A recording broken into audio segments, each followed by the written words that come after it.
كنرحب بالطاقم التقني الجديد الذي يشرف على هيكلة النادي، وكذلك كنرحب بالطاقم الإداري اللي تا هو الذي يكون جديد ديال النادي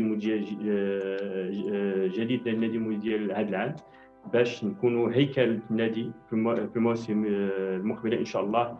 وغادي يكون هذا الشيء كلشي بقياده السيد والاطار الفني واللاعب الدولي السابق الذي شرف الرايه المغربيه في عده مناسبات، اللي هو السي عبد السلام ودو. السي عبد السلام ودو، مرحبا بك في مدينه وجده، مرحبا بك ضمن عائلتك، ونتمنوا لك التوفيق ان شاء الله في الموسم ديالك الرياضي، ونتمنى ان تكون البصمه ديالك مع النادي المدير الوجديه تشرف المدينه ان شاء الله، وتكون عن حسن ظن الجماهير الوجديه اللي جماهير كبيره ووفيه للفريق ديالها، وجماهير اللي كان عندها غيوره على الفريق. ونتمنى انهم يكونوا جميعا، لا طاقم تقني لا لاعبين لا مكتب مديري، ان يكونوا عن حسن الظن ديالهم، واننا نوصلوا البرامج اللي حنا مسطرينها كمكتب مديري، وان نكملوا العمل ديالنا اللي بديناه منذ تولينا الرئاسه ديال النادي المدير الوجديه. وهذا لا شرف المدينه الوجده انه تكون عنده قيمه ويكون عنده شخص كسي بادو اللي ان شاء الله غادي يشرف على النادي الموجيه الموسم المقبل ان شاء الله. وحنايا باش نقرب المتتبعين وسائل الاعلام على عن قرب انه تم امضاء عقد مع السي ودو كاطار وطني في هذا مده 4 سنوات، اللي 4 مواسم، وكذلك غادي يكون هو المشرف التقني ديال النادي بصفه عامه. ونتمنوا له التوفيق، وانه اللي كنقول لك السي ودو، حنا يدنا ممدوده باش ان شاء الله نعاونوك، واللي صعبت عليك حنا ان شاء الله بقينا في جنبك. وحنا الهدف ديالنا ان نفرحوا الجمهور الوجدي، وان نكونوا له السند ديالو، ونتمنى انه حتى هو يساندنا في السراء والضراء، لان راس مال ديال النادي المدير هو هذا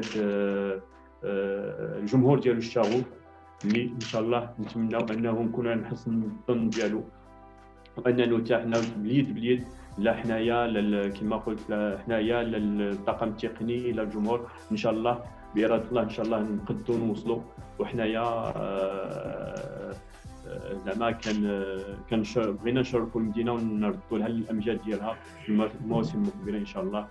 واترك الكلمات للسي ودو باش يعطيكم يقربكم اكثر عن المشروع ديالو وعلى الاهداف ديالو اللي غادي تكون ان شاء الله في السنوات المقبله، واللي كنطلب من الجمهور الوجدي انه باش يساندوا المدرب ديالنا، ويكونوا وان شاء الله يكون في الخير ان شاء الله على المولوديه في المستقبل ان شاء الله.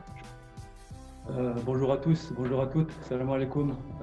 Tout d'abord, un honneur de pouvoir venir entraîner ce club mythique du MCO.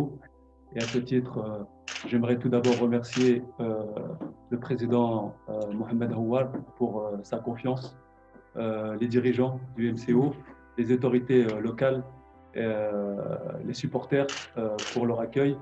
Et je suis très honoré en tout cas de pouvoir entraîner ce club après un magnifique travail de M. Benchira.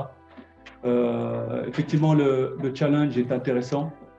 Ce qui m'a donné envie de vraiment de prendre les commandes du MCO, c'est surtout la volonté du président de construire un club sur le long terme, c'est-à-dire avec des fondations solides et de pouvoir sur le long terme faire rayonner la marque MCO sur le plan national, international.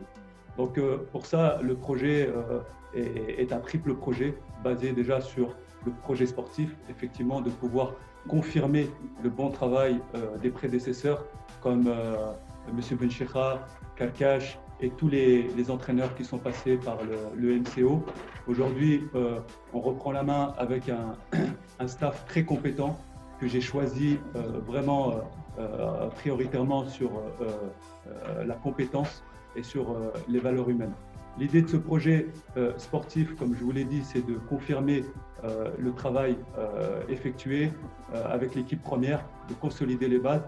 Ensuite, de pouvoir développer la formation. C'est un domaine qui est très, très important pour le futur du club. On souhaiterait sur le long terme que le centre de formation puisse sortir plusieurs joueurs qui puissent venir aider l'équipe première et puis surtout de pouvoir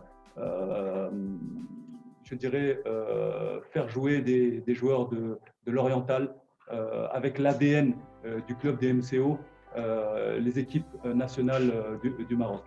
Le deuxième volet, c'est effectivement de pouvoir développer cette marque MCO sur le plan national et international.